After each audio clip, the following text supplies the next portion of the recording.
Exercice 10. Dans le circuit A, représente le sens du courant électrique.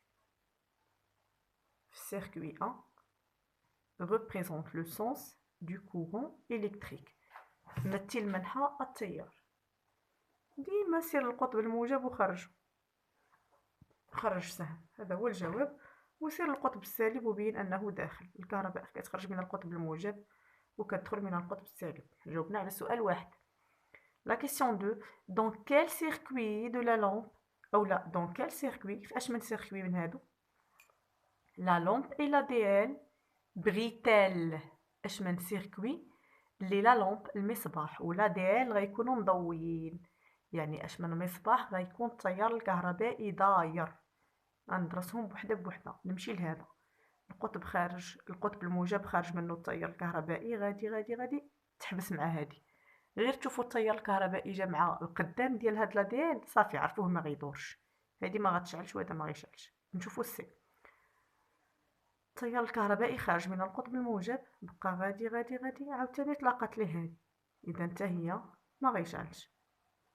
ندوزو لهادي. التيار الكهربائي خارج من القطب الموجب، غادي جاها في الظهر، اذا غادي يدور. اذا الحالات اللي غيشعلوا هما هادي وهادي. هادي هما الوحيدين اللي التيار الكهربائي غيخرج من القطب الموجب، وملي غيوصل عند لاديل غيلقاها محطوطه في لو سونس باسون، يعني ما غتحبسوش، وغيكمل التيار الكهربائي الطريق ديالو وغادي يدخل من القطب السالب، فسيشتغل جميع الاجهزه الكهربائيه ستشتغل. اذا الجواب هو ا et D.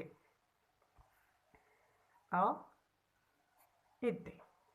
امتى لاديل بغي؟ كون لاديل بغي في الوقت اللي لاديل كتشعل on dit qu'il est dans le sens.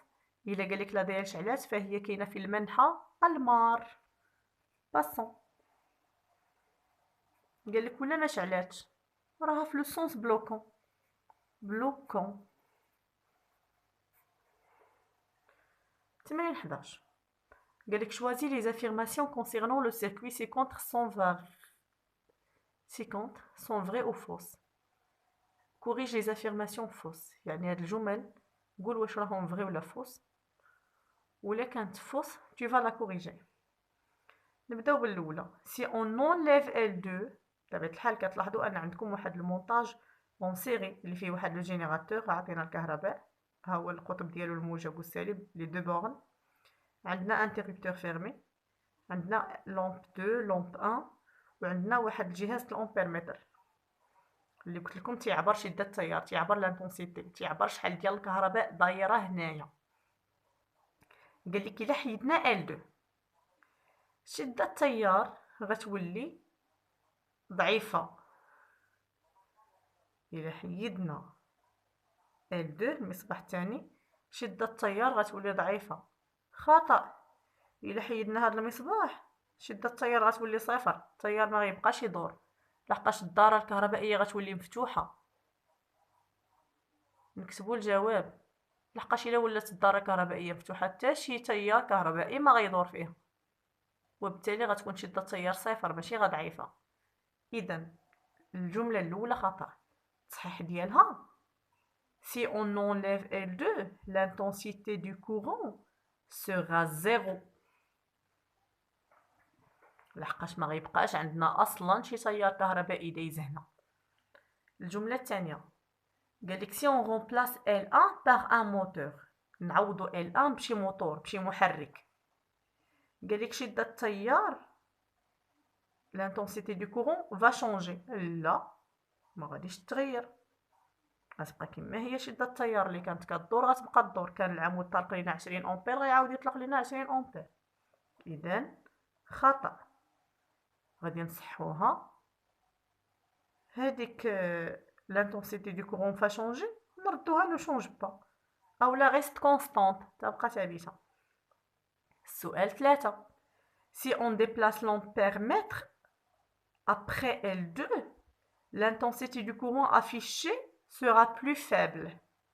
قال لك الا هزينا l'ampère-mètre وحطيناه après L2، يعني هنا après L2، قال لك l'intensité اللي غادي تولي معبوره فيه غتكون اقل ضعيفه. علاش؟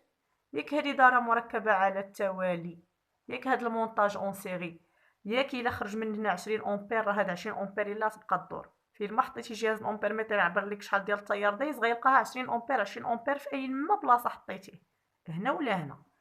اذا خطا. شنو هو التصحيح؟ التصحيح هو انه في الدارة المركبة على التوالي شدة التيار تبقى هي نفسها. Dans le montage en série, l'intensité du courant reste constante dans tous les points du circuit.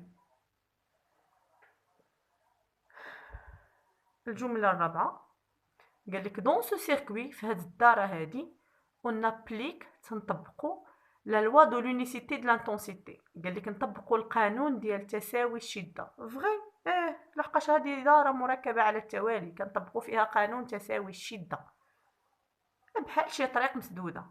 الا خرج 20 راجل من هاد الدار، غادي تجي توقفي هنا وحسبي شحال من غيدوز من حداك، غيدوز من حداك 20 كاملين. عاودي وقفي هنا حسبي شحال من راجل غيدوز من حداك، 20. عاودي وقفي هنا شحال من راجل غيدوز، 20. اذا ما عندهمش فين يتوضروا، ماشي بحال الدار المركبة على التوازي كتوصلي لواحد العقدة وكتلقاي فيها جوج طرقان، ديك الساعة كيتفرقوا. ندوزو للتمرين اللي موراه. تمرين 11. صوبنا 11 بركة باش الفيديو يكون قصير.